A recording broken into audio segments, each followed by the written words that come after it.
నమస్తే, good morning. ఈరోజు వార్తల్లోని ముఖ్యాంశాలు. భద్రాద్రి రామయ్యపై ఆన 117 సీట్లు పక్కా.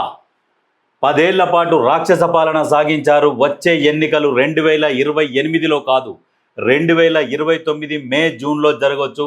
పార్లమెంటు అసెంబ్లీ స్థానాలు పెరగబోతున్నాయి. మళ్ళీ కాంగ్రెస్ ప్రభుత్వాన్ని ఏర్పాటు చేస్తాం. ఇది ఖమ్మం ప్రజల మాట. భద్రాద్రి రాముడి మీద ఆన. బీఆర్ఎస్ బ్యాండ్ మేళం సర్వేలను జనం నమ్మరు. బీజేపీలోకి వెళ్ళనని కేసీఆర్పై ఒట్టేసి హరీష్ చెప్పగలరా? రూపాయలు 1400 కోట్ల దొంగ సొమ్ము కథేంటి? కేటీఆర్ కాంగ్రెస్ ప్రభుత్వ ఏర్పాటులో ఖమ్మం జిల్లా గుండెకాయ. రైతు ఆశీర్వాద సభలో ముఖ్యమంత్రి రేవంత్ రెడ్డి కల్వకుంట్ల కౌరవ కుటుంబాన్ని పాతాళానికి తొక్కుతామని చెప్పేసి ఇట్లా ఒక ఉద్వేగభరితమైన ప్రసంగం ఆ ప్రసంగంలో చెప్తున్నాడు. వచ్చేసారి సీట్లు పెరిగే అవకాశం ఉన్నది. ఎన్ని సీట్లు పెరుగుతాయి అంటే 182 అసెంబ్లీ స్థానాలలో 117 అసెంబ్లీ స్థానాలు గెలుస్తామని చెప్పేసి బల్లా గుద్ది ఒక ఉద్వేగభరితమైన ప్రసంగం దేవుడి మీద ఒట్టేసి చెప్తున్నాడు మన ముఖ్యమంత్రి. తెలంగాణ రాష్ట్రంలో ఉన్న 17 పార్లమెంట్లు సీట్లు 26 పార్లమెంట్లుగా మారుతాయి. 119 ఉన్న శాసనసభ నియోజకవర్గాలు 182కు పెరుగుతాయి. ఈ రోజు చెప్తున్నా 182 శాసనసభ నియోజకవర్గాలలో 117 సీట్ల పైన గెలిచి 117 మీడియా మిత్రులారా రాసుకోండి.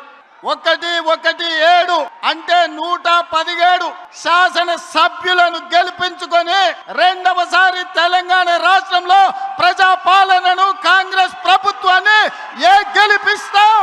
రాముడు మీద, భద్రాచలం రాముడు మీద ఆనా. ఇది ఖమ్మం కాంగ్రెస్ కార్యకర్తల మాట. కాసుకో చంద్రశేఖర్ రావు, నువ్వు, నీ కొడుకు, నీ అల్లుడు, నీ బిడ్డ, నీ చుట్టాలు, నీ భజన పరులు, నీ ఒప్పందాలు. అంటే ఇక అర్థం చేసుకోర్రి ఎట్లా ఉన్నది అంటే ఏ లెక్కన ఆలోచిస్తున్నాడు. ఒక వ్యూహంతో వెళ్తున్నాడు.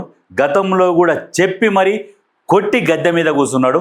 ఇప్పుడు కూడా మళ్ళీ అదే మాట ప్రకారం చెప్పుకుంటూ వస్తున్నాడు. అంటే ఖచ్చితంగా మళ్ళీ రేవంత్ రెడ్డి ముఖ్యమంత్రి అయ్యే అవకాశాలు మాత్రం 100% ఉన్నాయని తెలుస్తున్నది. అయితే ఇక్కడ ఏమంటుండు, 10 ఏళ్ల పాటు రాక్షస పాలన సాగించారు. ఇది ఎవ్వరు అవునన్నా కాదన్నా ఇది 100% నిజం. ఆ 10 సంవత్సరాల పాలనల ఫస్ట్ 5 సంవత్సరాల కాలయాపన, తర్వాత 5 సంవత్సరాలల్లా 2.5 సంవత్సరాల కాలయాపన, మిగతా 2.5 సంవత్సరాలల్లా ఇక రైతు బంధు అని చెప్పేసి ప్రజలని ఎట్లా కొనాలి అనే ఆలోచనతోని మిగతా 7.5 సంవత్సరాలు మొత్తం దోపిడీ, లాస్ట్ 2.5 సంవత్సరాలు ఎలక్షన్ల కోసం, స్టంట్ కోసం ప్రయోగాలు చేసి గెలిచి వచ్చిండు.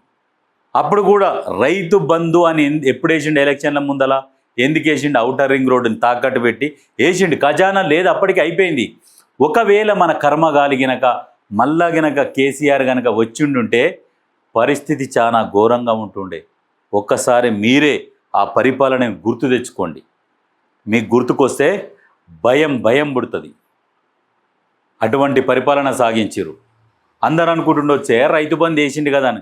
రైతు బంధు కాదు, మనిషి జీవనం, రోజు దినచర్య ఎట్లా గడుస్తున్నది, మనకి ఎట్లా రేట్లు పెరిగినాయి, మన జీతం సరిపోతున్నదా, మనకు వచ్చే కూలీ డబ్బులు సరిపోతున్నాయా, ఏమన్నా రూపాయి వెనకేసుకుంటున్నామా అంటే వెనకేసుకున్న దాఖలాలు లేవు, సంపాదించిన పైసా లేదు, ఆల్రెడీ ఉన్న అప్పుల మీద ఉన్నాయి, ఇంకా ఏమన్నా ఆస్తులు ఉంటే అమ్ముకున్నదే జరిగింది తప్పితే ఎక్కడ కూడా ప్రజలు 1 రూపాయి సంపాదించుకొని సంతోషంగా ఉన్న దాఖలాలు లేవు. 10 సంవత్సరాలలో తెలంగాణ తెచ్చుకున్నాం, కానీ ఎందుకు తెచ్చుకున్నాం రా అయ్యా అన్న బాధపడ్డోళ్ళు చాలామంది ఉన్నారు.